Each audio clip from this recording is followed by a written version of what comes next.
नमस्कार।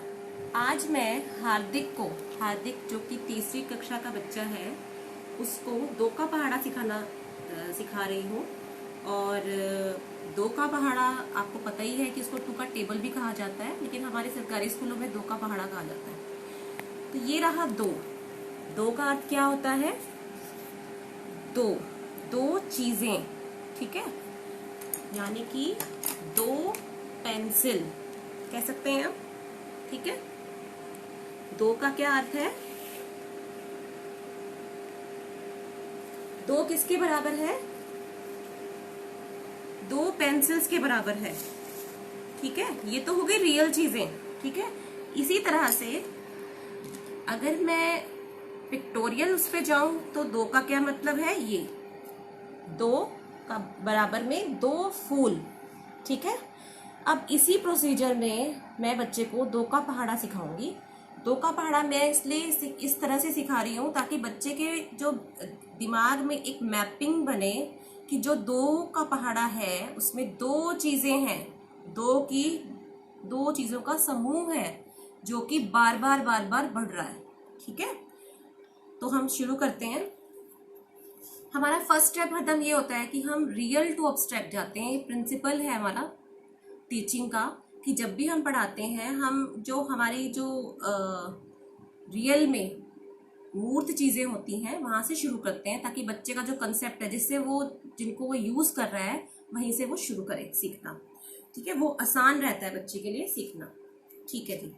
तो हम शुरू करते हैं। दो का पहाड़ा किस तरह लिखते हैं हम? दो गुना में एक बराबर क्या है? ये दो, या इसको अगर मैं सिंबलाइज करूं तो ये, ठीक है, ठीक है। जो ये दो पेंसिल हैं इसको हमने बार बार ऐड करना है, इसलिए हम इसको ग्रुपिंग कर सकते हैं इसकी इस तरह से, ठीक है। ये आसान है बच्चे को सिखाना, उसकी जरूरत की चीज है, उसकी हमेशा उसके यूज में रहती है, तो इससे वो फेमिलियर रहता है और इसको हम यूज कर रहे हैं इसलिए। तो जो फर्स्ट स्टेप है हमारा, जब हम एक्विजिशन करा रहे हैं बच्चे को, मैक्सिमम ड्रिल प्रैक्टिस होती है इस स्टेप में बच्चे को समझाने के लिए। ये तो रहा दो गुना में एक, दो पेंसिल, दो चीजों का एक समूह। अब आया दो गुना में दो, तो यहां क्या हुआ?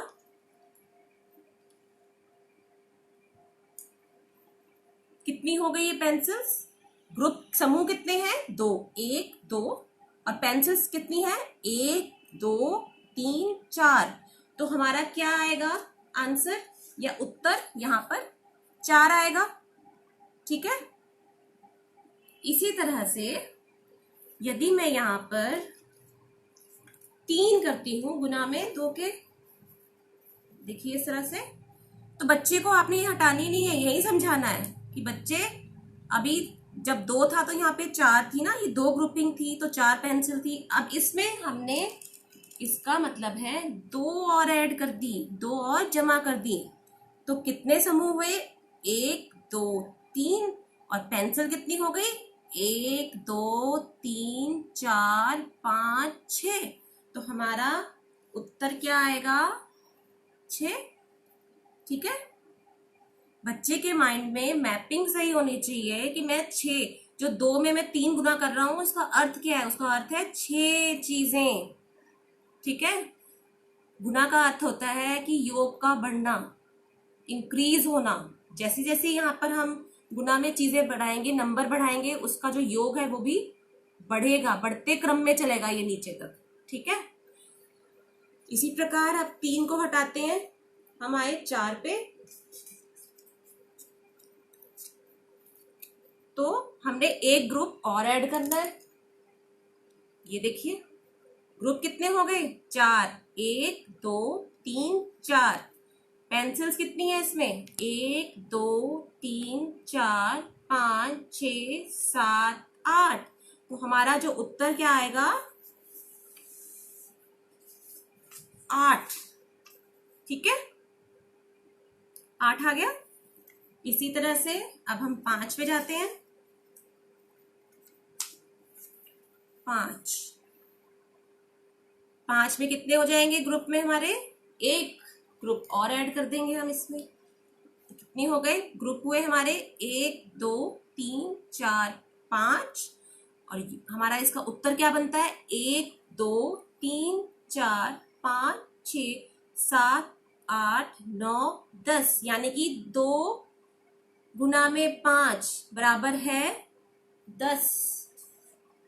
2 पंजे 10।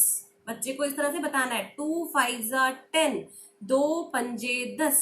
जिस तरह से भी, जिस लैंग्वेज में भी आप बच्चे को सिखा रहे हैं, जो हार्दिक है वो इंग्लिश भी थोड़ी थोड़ी जानता है, जो उसको नंबर की पहचान है वो इंग्लिश में भी है और हिंदी में भी है, तो हम मिक्स लैंग्वेज यूज करते हैं उसके साथ। ठीक है, तो इस तरह से हमने रियल ऑब्जेक्ट्स में सिखाया। अब मैं आपको, ये जो था हमारा फेज था एक्विजिशन का था, जहां हमने मैक्सिमम ड्रिल प्रैक्टिस करवानी है, ना केवल पेंसिल से, और भी चीजें ले सकते हैं आप, बॉल ले सकते हैं, इरेजर्स को ऐड कर सकते हैं, और भी कई चीजें आप लोग ऐड करके बच्चे को ये चीजें क्लियर कर सकते हैं। ठीक है, इसके बाद हम लोग जो हमारा जो एक्वायर किया है हमने रियल ऑब्जेक्ट्स के, जो हमने स्किल एक्वायर कर लिया है, उसको हम मेंटेन करवाते हैं। मेंटेन करने के लिए हमारा सबसे अच्छा तरीका होता है कि हम फ्लैश कार्ड्स पे चले जाते हैं।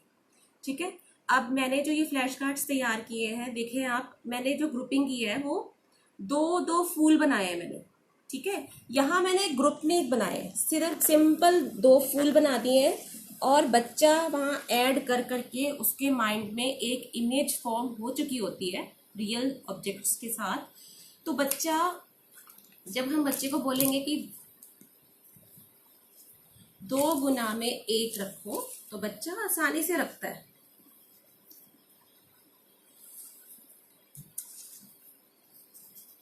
ये देखिए,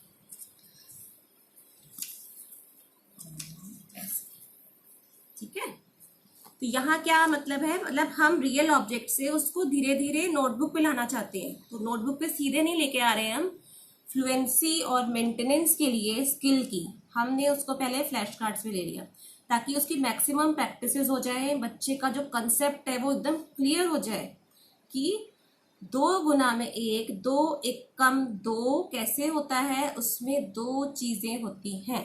ठीक है, इसी तरह से जब हमने यहाँ पर 2 रखा, तो कितने फूल हो गए? देखिए, 4, 1 2 3 4। ठीक है, और हमारा इसको सिंबलाइज कर सकते हैं इस तरह से 4। ठीक है, ये स्टेप था हमारा मेंटेनेंस का। मैंने अभी एक बात और कही थी कि एक फ्लुएंसी का स्टेप और होता है, वो भी करवाना है हमें। तो उसके लिए क्या करना है हमें, देखिए, जब 2 गुना में हमने 3 रखा, इसको मैं इस स्टेप को आपको फ्लुएंसी का बता रही हूँ किस तरह से हम करेंगे। जब हम स्किल को मेंटेन करते हैं और उसकी फ्लुएंसी बहुत फास्ट कर देते हैं, तो ये फटाफट बच्चा रिकॉग्नाइज कर ले उन चीजों को। देखिए, मैं क्या करूंगी, पहले बच्चे को काउंट करने के लिए नहीं कहूंगी, ठीक है ना, ग्रुपिंग करने के लिए कहूंगी। मैं उसको चॉइसेस दे दूंगी कि बेटा 2 गुना में 3 है, तो आपने ग्रुपिंग सीखी है, यहाँ पर 2 चीजें हैं, तो अब यहाँ क्या आएगा इन दोनों में से? बच्चा क्या करेगा, बच्चा देखेगा, बच्चा चॉइसेस करेगा कि 2 गुना में 3 है, यानी कि 3 ग्रुप बनने चाहिए। तो कहाँ बन रहे हैं 3 ग्रुप? ये 1 2 3 4 5 6, यानी कि वो उसने अपनी यहाँ पे रीजनिंग भी यूज करनी है कि 1 2 3, इस तरह से एक ग्रुप ये बना, दूसरा ग्रुप ये बना, तीसरा ग्रुप ये बना, तो मेरा उत्तर ये आना चाहिए। तो मेरा उत्तर क्या आना चाहिए? 1 2 3 4 5 6, तो मेरा आंसर ये होना चाहिए। ठीक है ना, तो मेरा आंसर क्या आएगा यहाँ पर? 6। ठीक है, समझ में आया बच्चों? अच्छा, ऐसे ही हमने आगे और इसकी मेंटेनेंस के लिए, ताकि स्किल अच्छे से मेंटेन हो जाए, बच्चे के माइंड में मैपिंग अच्छे से हो जाए। देखिए, अब मैंने यहाँ पे क्या किया, 4 ले लिया। ठीक है, अब मैंने क्या किया, पहले मैंने 2 चॉइसेस दी थी, अब मैं यहाँ पे बच्चे को 3 चॉइस दूंगी।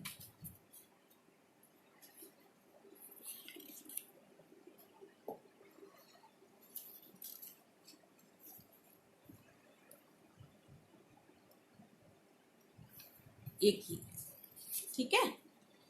तो अब बच्चे ने फिर से काउंट करना है, 1 2 3 4। यहाँ तो दो की ग्रुपिंग नहीं हो रही, यहाँ पे तो एक ही ग्रुप बन रहा है। 1 2 3 4 5 6 7 8। तो बच्चा ग्रुप बनाना शुरू करेगा।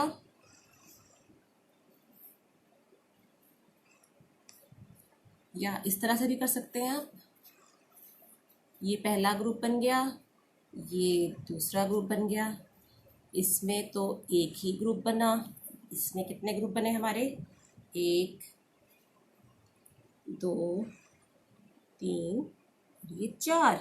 तो हमने क्या रखा है यहाँ पे? हमने क्या पूछा है बच्चे से? 2 गुना में 4। तो बच्चा किसको करेगा? इस वाले को, इस वाले ऑप्शन को। 3 चॉइसेस में से बच्चा इसको ढूंढेगा और फिर इसको हम कहेंगे अब इसको, इनको हटा देंगे और इसको गिनो। 1 2 3 4 5 6 7 8। तो हमारा उत्तर क्या आएगा यहाँ पर? 8। ठीक है। तो पहाड़ों का मतलब क्या आ रहा है यहाँ पर कि दो दो चीजों की जो ग्रुप है, समूह है, वो धीरे धीरे बढ़ते जा रहे हैं और हमारा जो इंक्रीजिंग ऑर्डर में नीचे की तरफ चल रहा है। ठीक है, ये मेंटेन हो जाता है इस तरह से हमारा स्किल। इसके बाद मैंने आपको पहले भी बताया था कि जो भी आप स्किल सिखाएं उसको जनरलाइज जरूर करवाएं। जनरलाइजेशन का सबसे अच्छा तरीका हमारा क्या है कि हम बच्चे को कॉपी पे ले जाएं, वर्कशीट पे ले जाएं। तो मैंने उसके लिए एक बहुत इजी वर्कशीट तैयार की है। देखिए, ये थोड़ा सा इसमें भी मैंने एक उसको मॉडिफिकेशन दिया है। पहाड़े में मैंने बच्चे के लिए ब्लॉक्स बना दिए। ठीक है, इसके बाद हम लोग इसमें भी सिंपल पहाड़ पे भी जा सकते हैं, लेकिन अभी बच्चा बहुत छोटा है हार्दिक, उसके लिए मैंने बनाया ये 2 गुना में 1। अब मैंने एक डब्बा दिया है उसको। मैंने उसको ये बता चुकी हूँ कि जब 2 का पहाड़ा है मतलब है या फिर 2 का समूह, यहाँ बच्चा अब अपने आप लकीरें लगाएगा। ठीक है, उसको कोई हम ऑप्शन नहीं देंगे, कोई मल्टीपल चॉइस नहीं देंगे, कोई सिंगल चॉइस नहीं देंगे। बच्चा यहाँ पर अपने आप से लगाएगा 1 2। ठीक है, तो फिर इसका मतलब ग्रुप तो एक ही बनना था, 1 2। यहाँ आपको क्या लिखेगा? 2। ठीक है, ऐसे ही 2 गुना में 2। तो हमने यहाँ पर उसको 2 डब्बे दिए हैं। समूह कितने चीजों का बनाना है? 2 का। तो वो एक डब्बे में 2 लकीरें लगाएगा, इसी तरह से दूसरे डब्बे में लगाएगा। तो और उसका फिर इसको योग करेगा 1 2 3 4। यहाँ उसका उत्तर क्या आएगा? 4। ठीक है, इस तरह से आप सारा पहाड़ा बच्चे को सिखा सकते हैं और बच्चे का जो कंसेप्ट है बहुत अच्छा क्लियर हो जाएगा। बच्चा 2 का पहाड़ा समझ पाएगा कि वो कर क्या रहा है। अगर बच्चे को आप रटवाएंगे, बच्चा जरूर गलती करेगा, 2 3 5 बोलेगा या 7 बोलेगा। लेकिन जब उसको ये पता है कि मेरे को 2 चीजें उसमें जमा करनी है, तो वो अपने आप उंगली में भी गिन सकता है, उंगली में भी अपनी ग्रुपिंग कर सकता है और उसका जो उत्तर है वो सही आएगा। इसलिए मैक्सिमम ड्रिल प्रैक्टिस की जरूरत है। प्रैक्टिस के उससे बच्चा जो है 2 का पहाड़ा आसानी से कर पाएगा, अपनी जो उसकी जो रिकॉर्डिंग है उससे कर पाएगा और बहुत अच्छा रिजल्ट मिलेगा। Thank you.